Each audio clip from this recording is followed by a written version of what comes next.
is the power of coaching?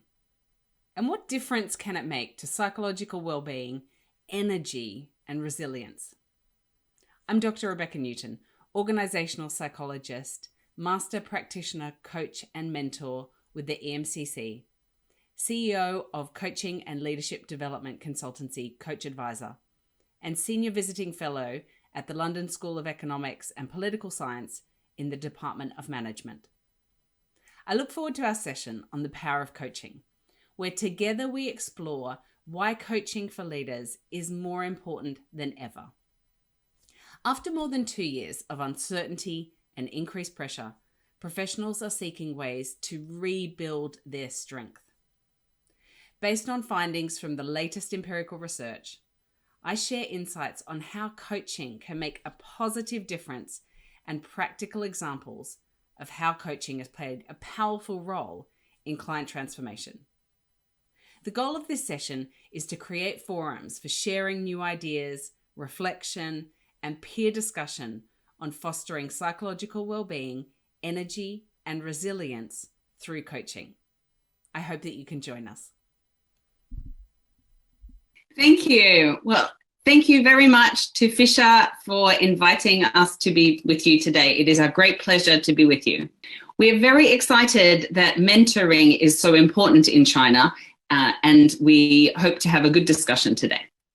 Okay, so today we will have a look at the power of mentoring, psychological well-being, energy, and resilience.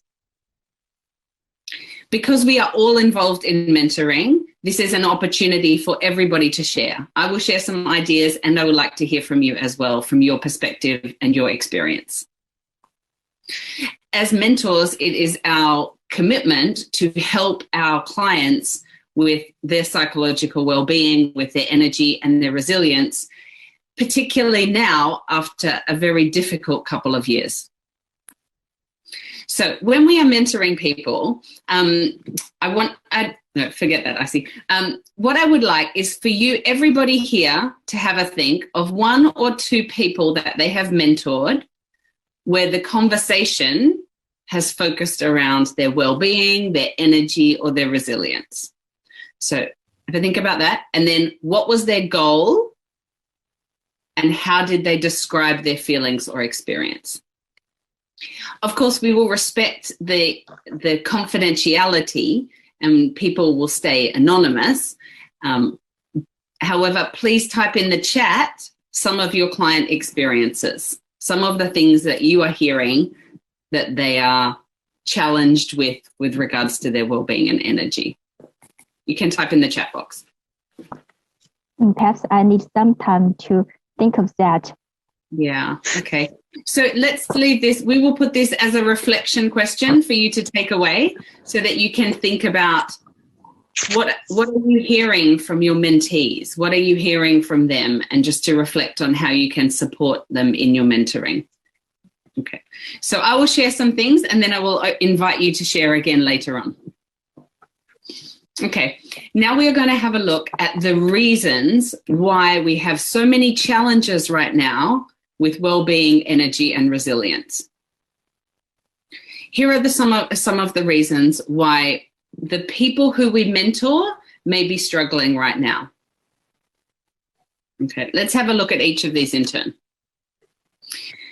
One of the things, we know what intense pressure feels like. When we feel too much pressure, then we start to decrease our performance. And over the last 2 years in particular, professionals have experienced so much extra pressure. In addition to that, for the last 2 years, we have had a lot of uncertainty.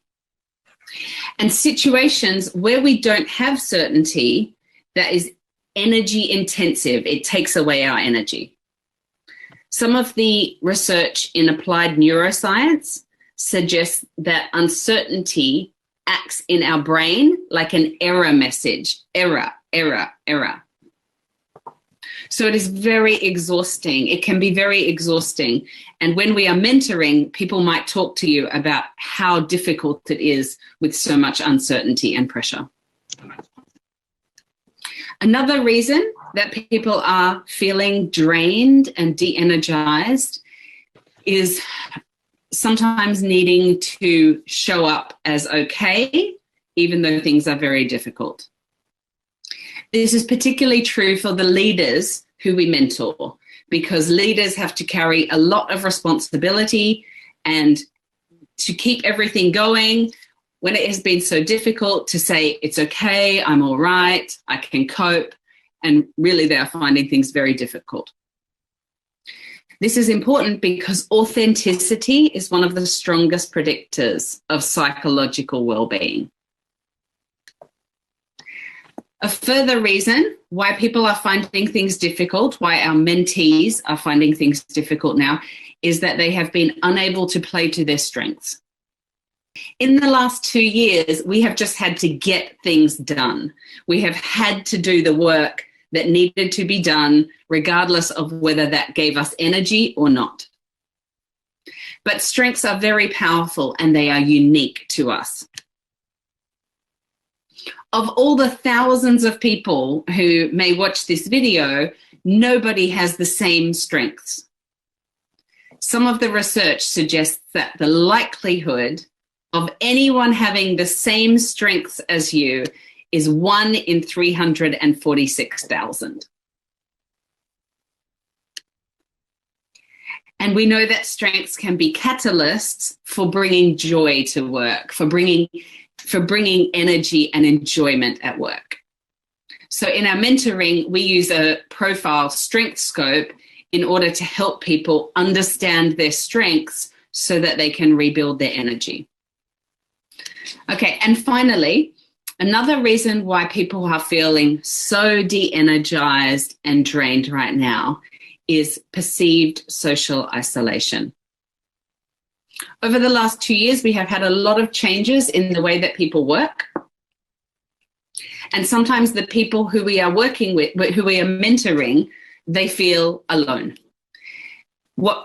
It's not just that they are alone, but the feeling of being alone. You can feel alone in a crowd. And this has an impact on our executive functioning. The research in applied neuroscience shows that feeling socially isolated can reduce people's ability to work well, to sustain attention, and reduces their ability to deal with novelty and change. So let's have a look at why mentoring is so important. I'm sure there are other reasons as well why some of the people you mentor are experiencing reduced psychological well-being, energy, and resilience. And this is an opportunity for all of us who work in mentoring and who are passionate about mentoring to understand what is happening in the workplace around the world. So let's have a look at the power of mentoring. Here is some research that was done looking where people are having one-to-one conversations where they are focused on helping them move forward. This relationship can help people to achieve their goals. It reduces depression, it increases resilience, and it helps them be able to deal with change well. Mentoring helps people to feel like they can move forward.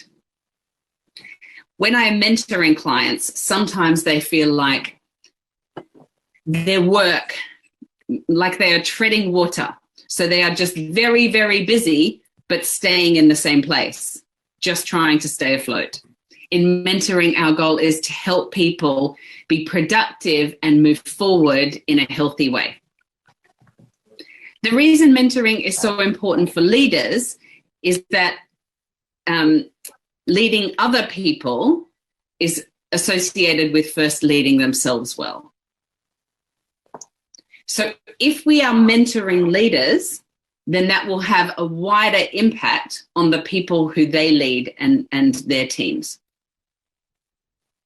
At CoachAdviser, we call it the ripple effect. Like in water, it keeps rippling. The effect of just one mentoring experience can have such a big ripple effect in teams and organizations. So how can mentoring make a positive impact on others in terms of psychological well-being? We will now go to a short break, a quick break. So in groups of 3 or 4, you can discuss this question. We will just take 5 minutes.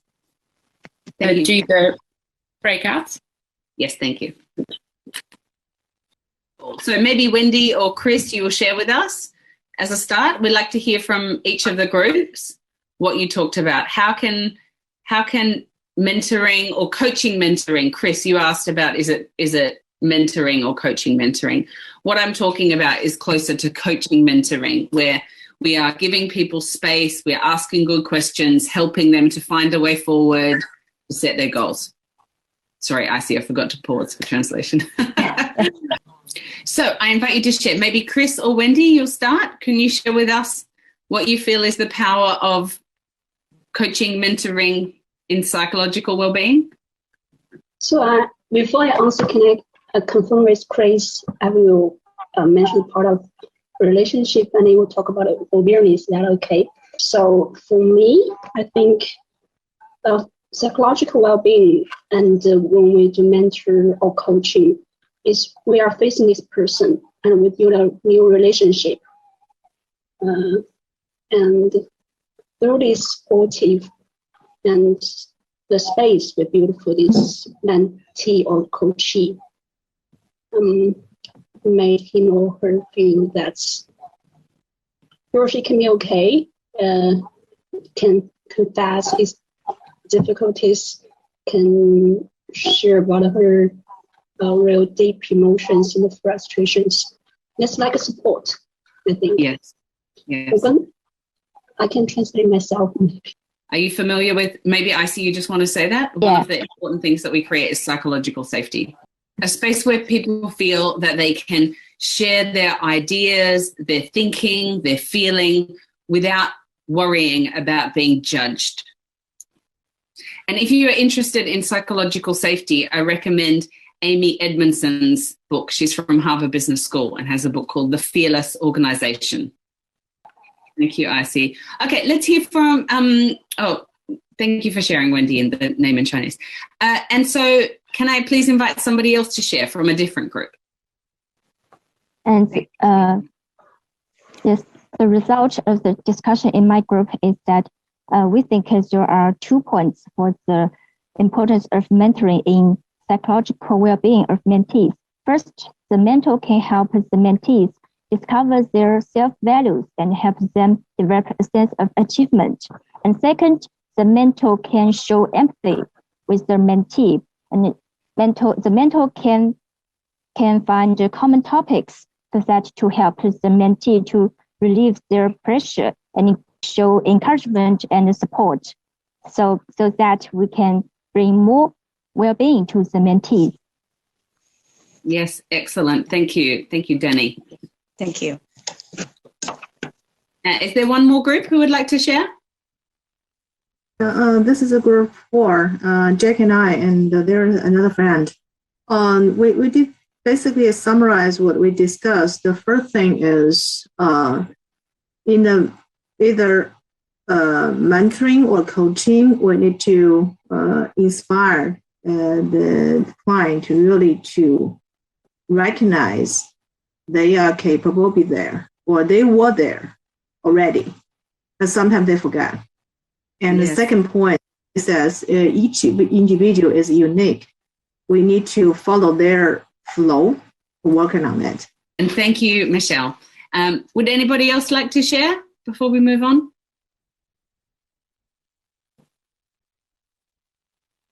Maybe that's everyone. Well, this is very interesting. Thank you for sharing your views. I always feel that it is when we talk about the power of mentoring, I always feel that it is such a privilege to play this role and to support people in this way. So let's come back to the reasons why people are feeling so challenged right now, and then look at how we can help them in mentoring in these ways. And before we do that, I just want to talk about the change in the field of mentoring. Traditionally, mentoring was much more a relationship with a power dynamic, where if I am the mentor, I am more senior than you. Traditionally, if I'm the mentor, I'm more senior than you, and I tell you what I think you should do. While it's important to share our stories and to offer advice, mentoring has changed a lot now. Now we see the research showing that what is most powerful is coaching style mentoring.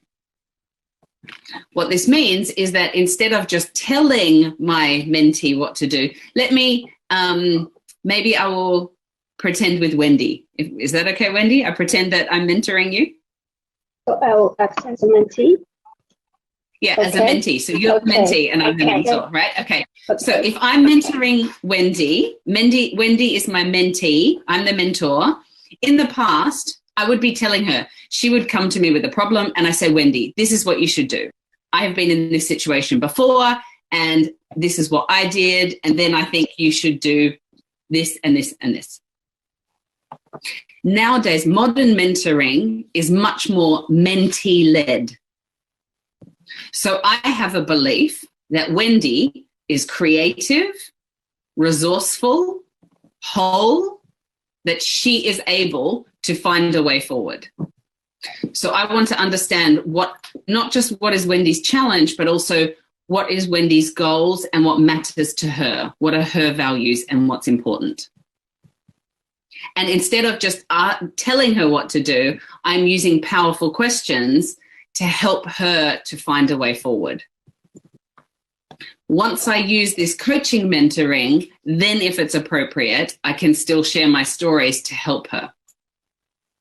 But I help Wendy to find her own way forward, and I show compassion and empathy. If I do this, I give Wendy a sense of agency. We call it agency, that she has control over her situation, has power in her situation, and is able to make a difference to her situation. She has agency. So a sense of agency balanced with knowing that she is supported and is being shown compassion, these two things together help Wendy to deal with pressure and uncertainty. And in modern coaching mentoring, because I create psychological safety and this space where people feel they won't be judged, that they can be real, they can be true to themselves, they can share their thinking and feeling, it means that they feel in this relationship they can be authentic.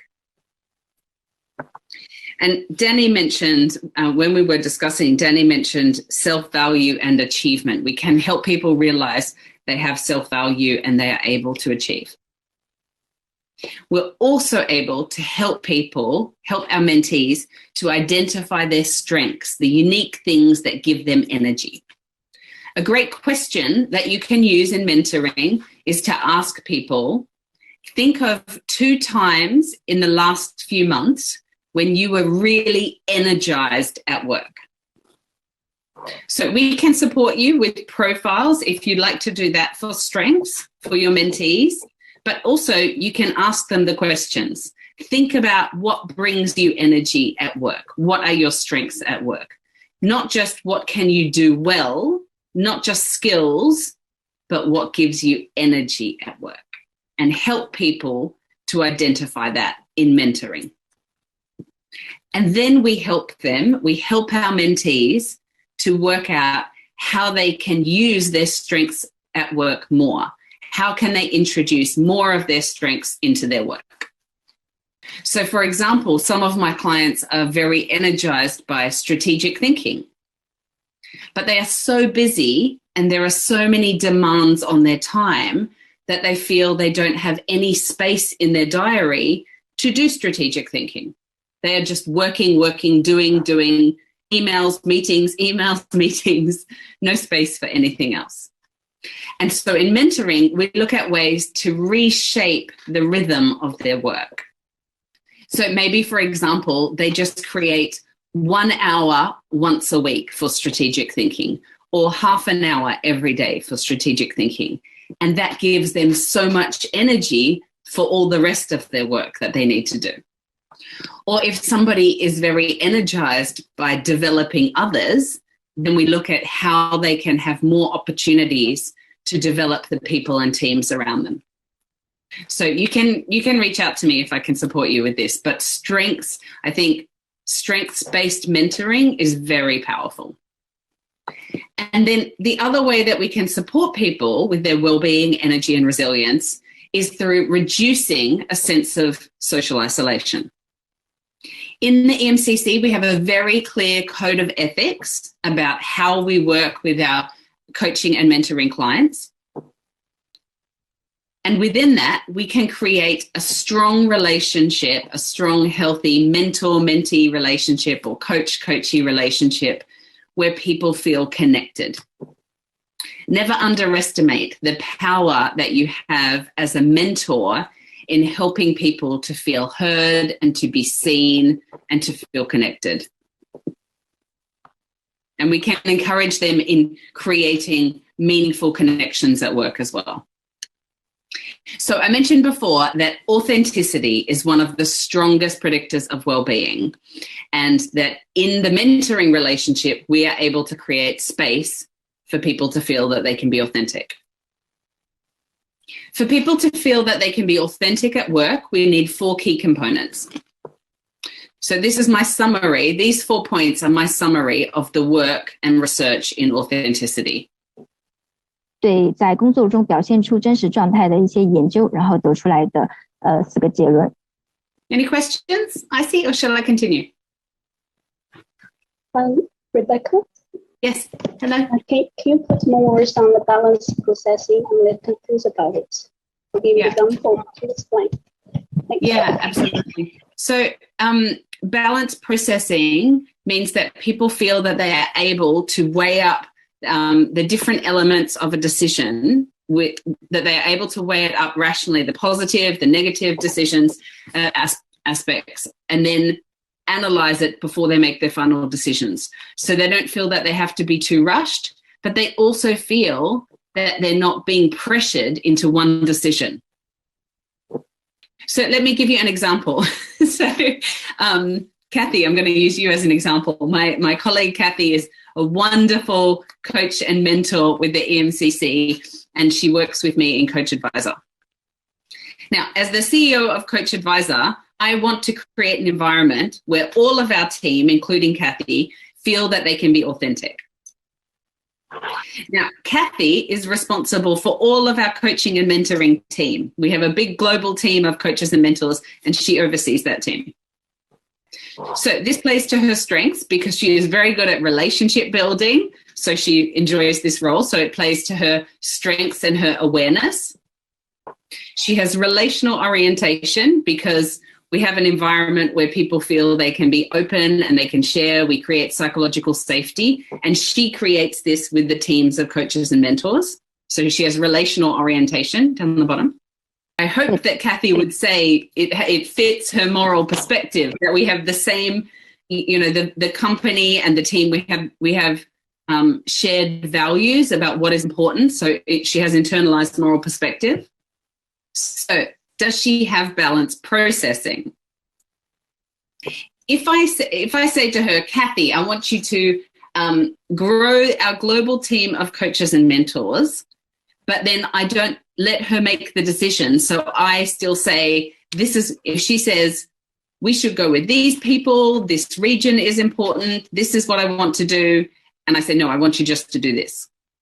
If that happens, that doesn't happen. But if that happened, then she would not have the freedom to do balance processing.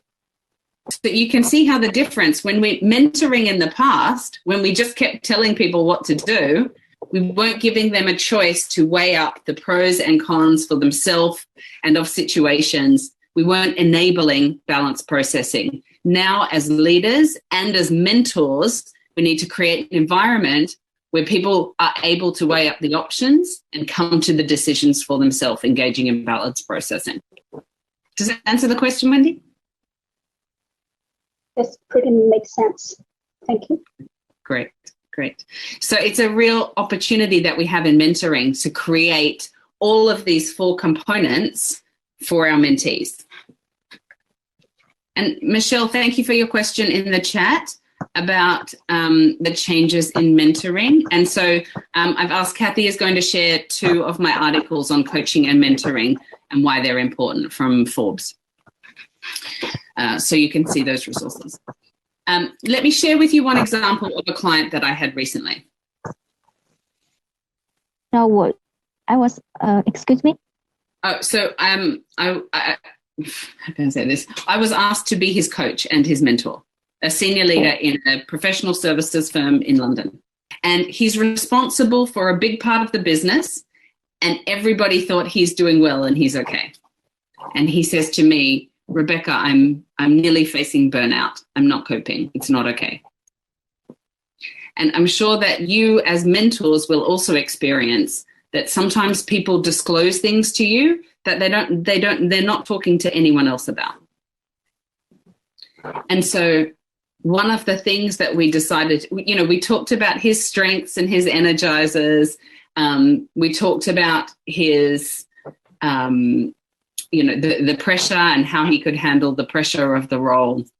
But the most important thing that we did in the mentoring relationship was finding a way that he felt comfortable to share with his peers and his boss that he was really struggling. And now 6 months on, he's in a much better place. As mentors, we don't want to create an over-reliance of our mentee on a relationship with us. We need to make sure that we are helping them to find a way to be supported and connected in their day-to-day work. There's one more idea that I want to share with you today, which is around a construct that in psychology we call psychological capital.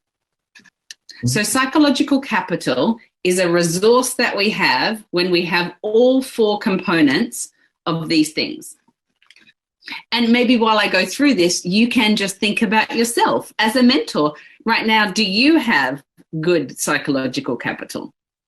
Because in order to support other people effectively as a coach, as a mentor, we need to make sure we are looking after ourselves as well. So, and when you are working with your mentees, you can ask yourself, do they have these 4 things? It can help you to identify what to focus on that will make the biggest difference. So do they have hope? Do they have a sense of energy? And they're moving forward to achieve goals. We talk about goals a lot in coaching and mentoring. Do they have a sense of energy towards achieving those goals? Do they have optimism? Are they looking at events optimistically? So not toxic positivity. I'm not talking about pretending that everything is okay. That is unhelpful. So still being realistic, but having a sense of being able to have a positive outlook.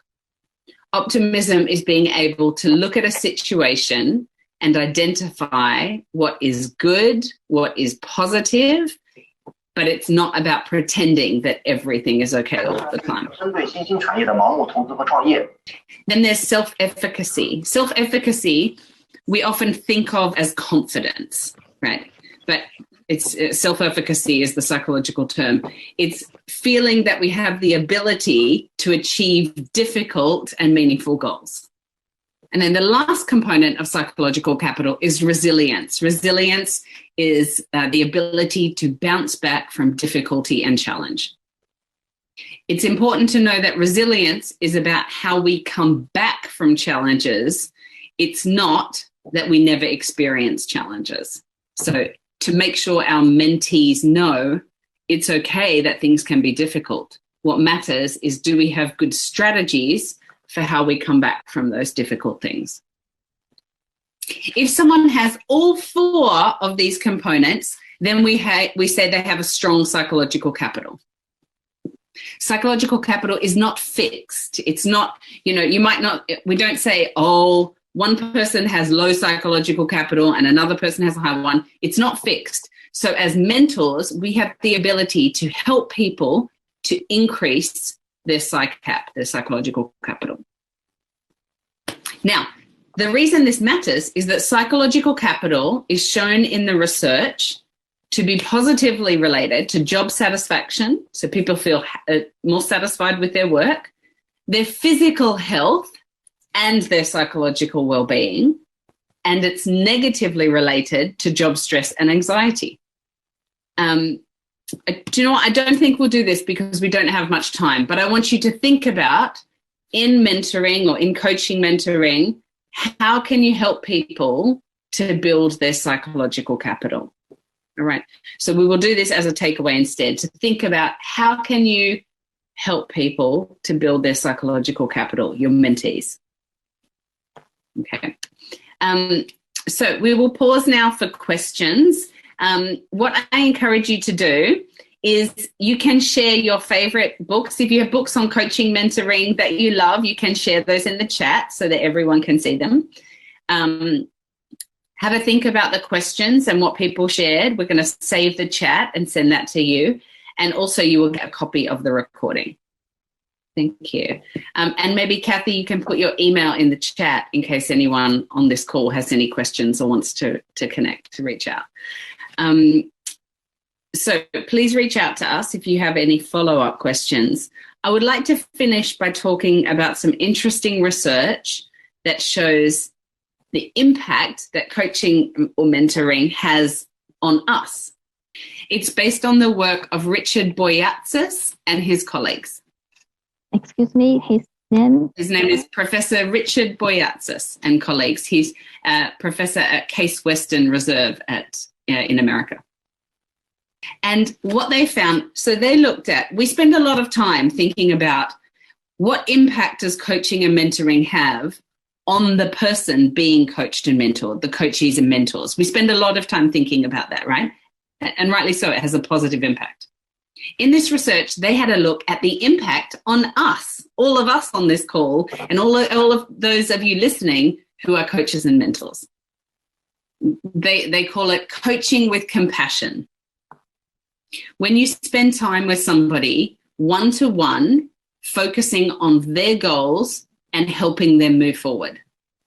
So we can do this in coaching or in modern mentoring as well.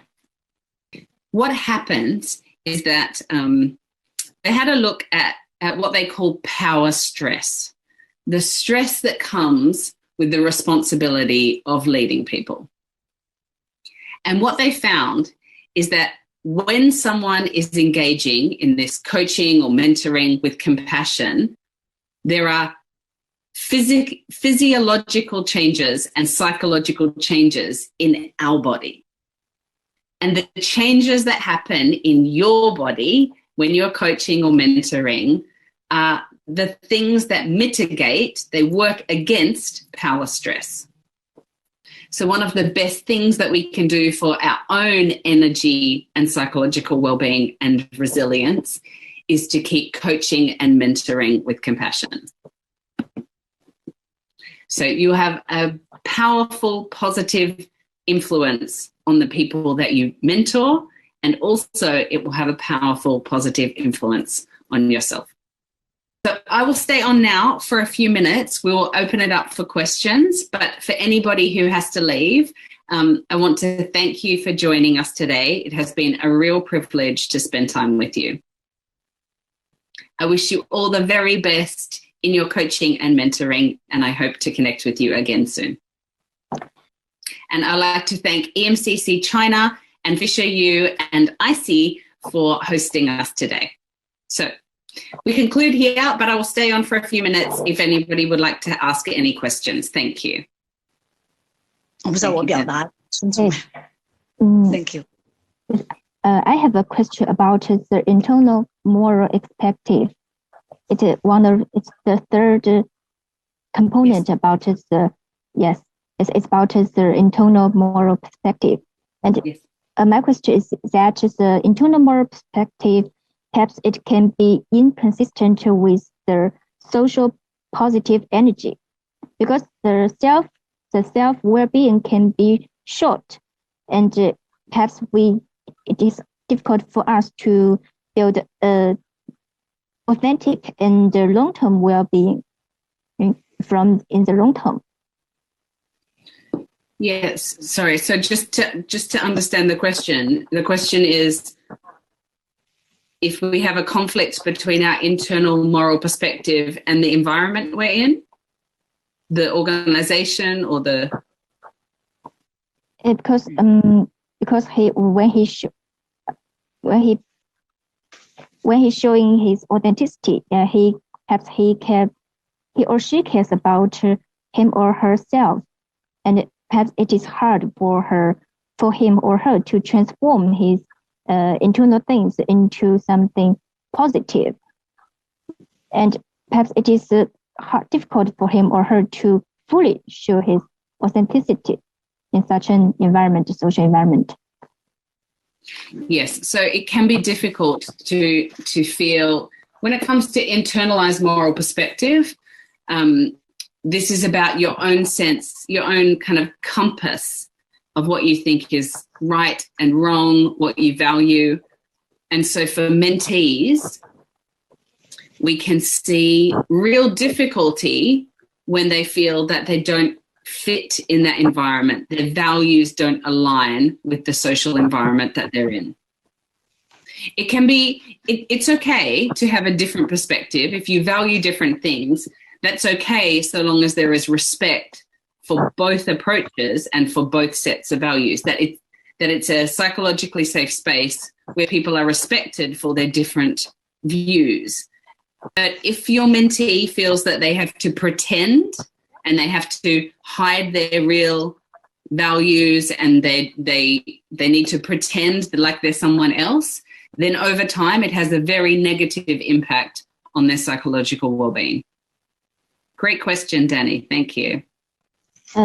Rebecca, what you shared just now inspired me. And in most cases, most of us are not being authentic enough so that they can't develop very good well-being.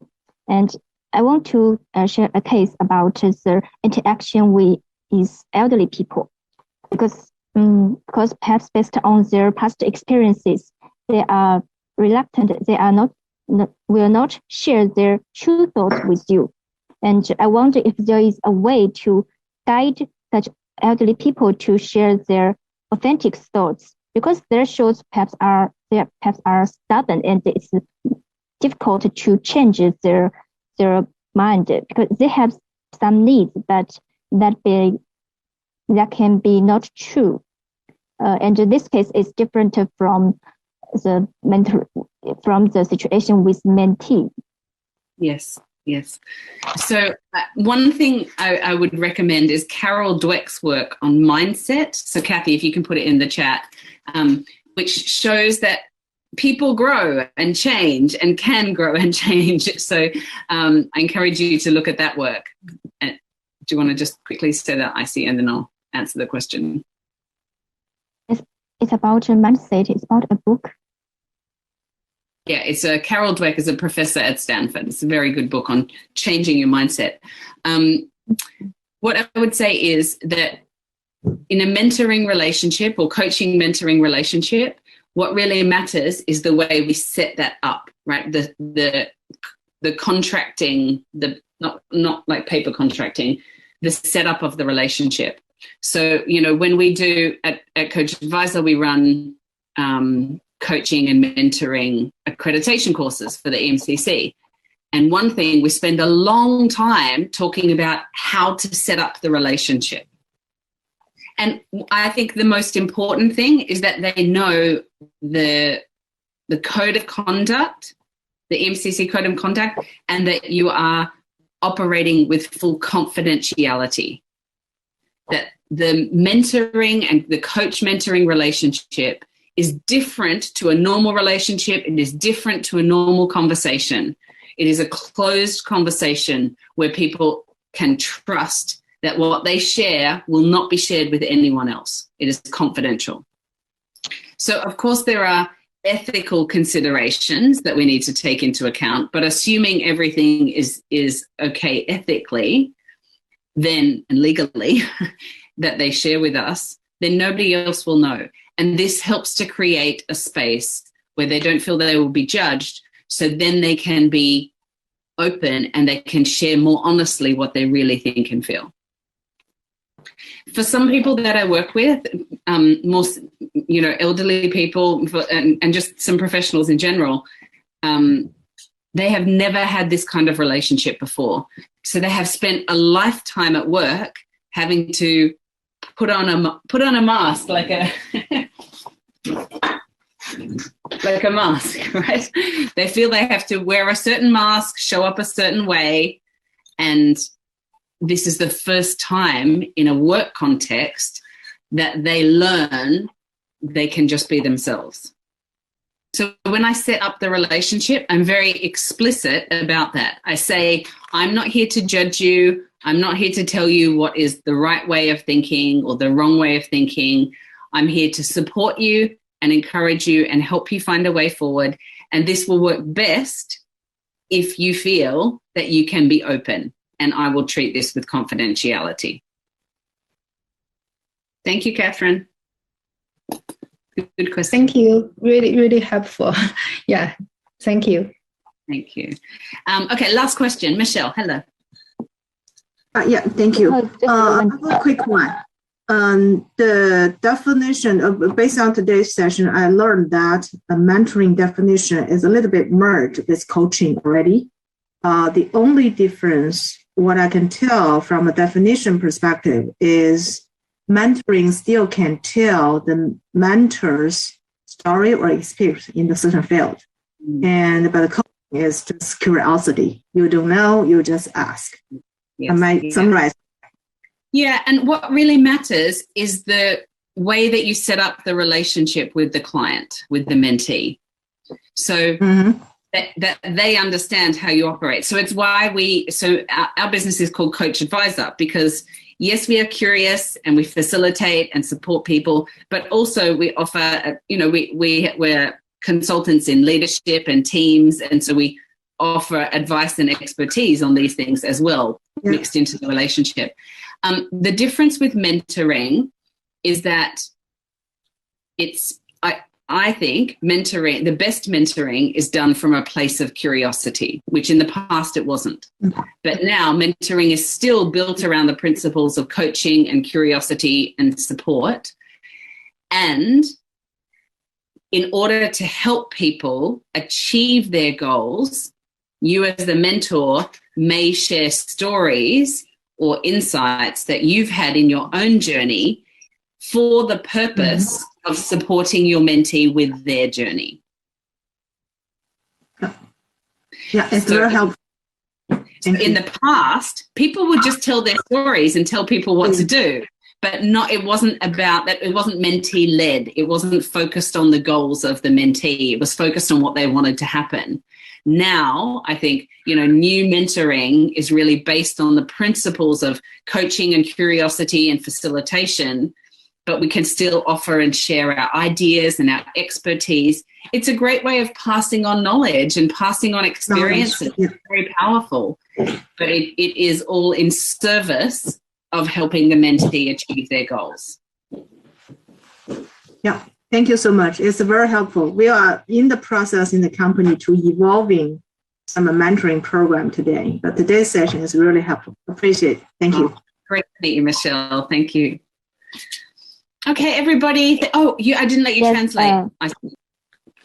Okay, we'll finish there. I wish you all the very best with your mentoring. Thank you so much for joining us today. Bye-bye. Thank you. Thank you. Bye-bye. Thank you. Thank you. Hi, Rebecca. Thank you so much for giving us such a wonderful webinar. Thank you so much. Thank you very much for hosting, and thank you, IC, for all the translation. It was a pleasure to work with you. Thank you. It was also, for me, it was a real pleasure working with you. Thank you. I hope to see you again soon. Thank you all. Bye-bye. Thank you. Bye-bye. Thank you. Bye-bye.